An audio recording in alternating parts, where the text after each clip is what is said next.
पुण्यामध्ये धावत्या ट्रेनला शॉक सर्किटमुळे आग लागल्याची घटना घडल्याचं समोर आलंय। पुण्यामध्ये धावत्या ट्रेनमध्ये आग लागल्यामुळे प्रवासी वर्गामध्ये भीतीचं वातावरण निर्माण झालं होतं। दौंड पुणे डेमू ट्रेनमध्ये ही शॉक सर्किटमुळे अचानक आग लागली। ट्रेनला आग लागल्याचे लक्षात येताच प्रवाशांमध्ये एकच गोंधळ निर्माण झाला। दौंडमधून दररोज सकाळी 7:05 ट्रेन सुटते। नेहमीप्रमाणे ही ट्रेन आज सकाळी पुण्याच्या दिशेने निघाली, पण ट्रेनच्या एका डब्यामध्ये आग लागली आणि सर्वत्र गोंधळ उडाला।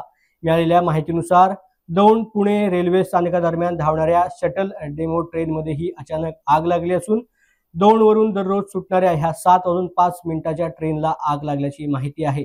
या ट्रेनला आग लागल्यामुळे प्रवाशांमध्ये भीतीचं वातावरण निर्माण झालं। जीव वाचवण्यासाठी प्रवासी इकडे तिकडे धावले। किंकाळ्या, आरडाओरडा आणि सर्वांचीच पळापळ या ठिकाणी पाहायला मिळाली। इंजिन पासून तिसऱ्या बोगीमध्ये ही आग लागली होती। आग लागल्याचे कळताच ट्रेन थांबवण्यात आली। आग विझवण्याचे काम देखील सुरू झाले, मात्र या घटनेमुळे प्रवाशांमध्ये भीतीचं वातावरण निर्माण झालं होतं।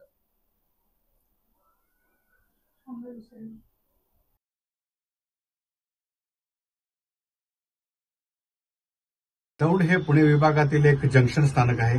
दौंडहून पुण्याकडे जाण्यासाठी सकाळी 7:05 ला दौंडहून डेमू शटल आहे आणि आज सोमवार पहिलाच दिवस कामाचा असल्या कारणाने दौंडहून पुण्याकडे जाणारी ही प्रचंड गर्दी असते। या गाडीमध्ये दैनंदिन प्रवासी असतात। तर यवत स्टेशन जवळ येताना धूर सदृश्य अशा इंजिनपासून तिसऱ्या बोगीमध्ये काहीतरी दिसलं आणि प्रवाशांची एकदम धांदल उडाली, धावपळ उडाली। कारण गेल्या 8-10 दिवसात अनेक अशा घटना घडत आहेत की प्रवाशांच्या जीवाशी खेळ होत चाललाय। तर माझी रेल्वे प्रशासनाला नम्र विनंती आहे की याची सखोल चौकशी करावी आणि काय घटना घडली याचं नेमकं कारण शोधून काढावं। कारण दौंड पुणेमध्ये या विभागात विद्युतीकरण होऊन गेले 6-7 वर्ष झालेत, तरी अजून लोकल काही सुरू केलेलं नाही। तर रेल्वे प्रशासनाला विनंती आहे की प्रवाशांच्या जीवाशी न खेळता लवकरात लवकर लोकल चालू करावी आणि प्रवाशांचा प्रवास हा सुखकर करावा। धन्यवाद।